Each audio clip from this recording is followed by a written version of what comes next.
چلیں آج ایک بہت ہی عام لیکن بہت طاقتور احساس کی بات کرتے ہیں۔ وہ اندرونی مزاحمت جو کوئی بھی مشکل کام شروع کرنے سے پہلے ہمیں روک لیتی ہے۔ آج ہم یہی سمجھیں گے کہ آخر ایسا ہوتا کیوں ہے۔ یہ سوال شاید ہم سب نے کبھی نہ کبھی خود سے پوچھا ہے۔ وہ لمحہ جب کوئی کام شروع کرنے کے لیے بالکل تیار ہو لیکن اپنا ہی ذہن پیچھے کھینچنے لگے۔ آخر یہ احساس آتا کہاں سے ہے؟ اور دیکھیں یہاں سب سے اہم نقطہ یہی ہے کہ اسے اپنی کوئی ذاتی ناکامی نہ سمجھا جائے۔ یہ کوئی ول پاور کا مسئلہ نہیں، بلکہ یہ دماغ کا ایک قدرتی رد عمل ہے، ایک سائیکولوجیکل فیکٹ ہے۔ اچھا، اس کانسیپٹ کو اور بہتر طریقے سے سمجھنے کے لیے آئیے 3 لوگوں کی کہانی دیکھتے ہیں۔ تینوں ایک ہی صورتحال کا سامنا کرتے ہیں، لیکن ان کا رد عمل اور نتیجہ بالکل مختلف ہوتا ہے۔ تو سب سے پہلے ہیں راشد۔ وہ پڑھنے بیٹھتے ہیں، لیکن چند ہی منٹوں میں ایک عجیب سی بے چینی انہیں گھیر لیتی ہے۔ وہ اس احساس کو حقیقت سمجھ بیٹھتے ہیں اور فیصلہ کر لیتے ہیں کہ نہیں بھائی، یہ کام میرے بس کا نہیں، اور بس وہ کتاب بند کر دیتے ہیں۔ اب آتے ہیں نعیم کی طرف۔ انہیں بھی بالکل ویسی ہی بے چینی محسوس ہوتی ہے، لیکن فرق یہ ہے کہ نعیم جانتے ہیں کہ یہ صرف ایک ابتدائی رد عمل ہے، یہ حقیقت نہیں ہے۔ وہ ہمت نہیں ہارتے اور دیکھتے ہی دیکھتے وہ مزاحمت غائب ہو جاتی ہے اور کام میں دل لگنے لگتا ہے۔ اور آخر میں ہیں نعمان۔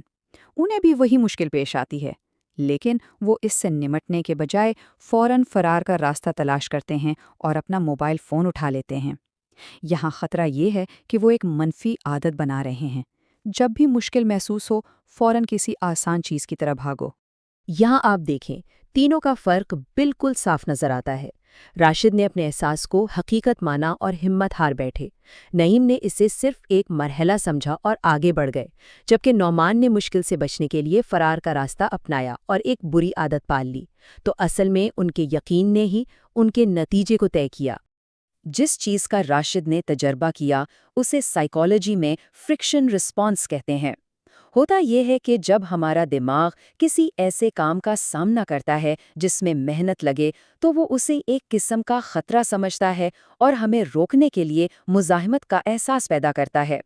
راشد نے اسی احساس کو حقیقت سمجھ لیا تھا۔ لیکن سوال یہ ہے کہ ہمارا دماغ ایسا کرتا ہی کیوں ہے؟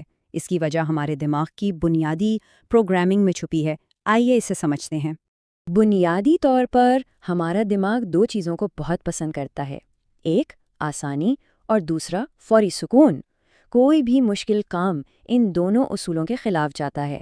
وہ نہ تو آسان ہوتا ہے اور نہ ہی فوری سکون دیتا ہے۔ اسی لیے شروع میں ہر ضروری لیکن مشکل کام غلط محسوس ہوتا ہے۔ اس کی ایک بہترین مثال ہے جم۔ جب کوئی پہلی بار ورزش کرتا ہے تو پٹھوں میں جو درد ہوتا ہے وہ ایک سگنل لگتا ہے کہ یہ کام میرے لیے نہیں ہے، لیکن ہم سب جانتے ہیں کہ یہ صرف جسم کا ابتدائی رد عمل ہے جو وقت کے ساتھ ختم ہو جاتا ہے۔ ذہنی مزاحمت بھی بالکل اسی طرح کام کرتی ہے۔ تو پھر حل کیا ہے؟ حل ہے اپنا نظریہ بدلنا۔ اس ابتدائی مزاحمت کو ایک دیوار نہیں بلکہ صرف ایک دھندلا سا پردہ سمجھنا ہے جسے آسانی سے پار کیا جا سکتا ہے۔ اور یہ حکمت کوئی نئی نہیں، صدیوں پرانی ہے۔ قرآن پاک کی یہ آیت اسی نفسیاتی اصول کو بیان کرتی ہے۔ یہ ہمیں یاد دلاتی ہے کہ ہماری فوری ناپسندیدگی ہمیشہ اس بات کا اشارہ نہیں ہوتی کہ کوئی چیز ہمارے لیے بری ہے۔ اکثر جن چیزوں سے ہم شروع میں بچتے ہیں وہی ہمارے لیے سب سے زیادہ فائدہ مند ہوتی ہیں۔ اچھا، اب جب تھیوری سمجھ آ گئی ہے تو آئیے عملی اقدام کی بات کرتے ہیں۔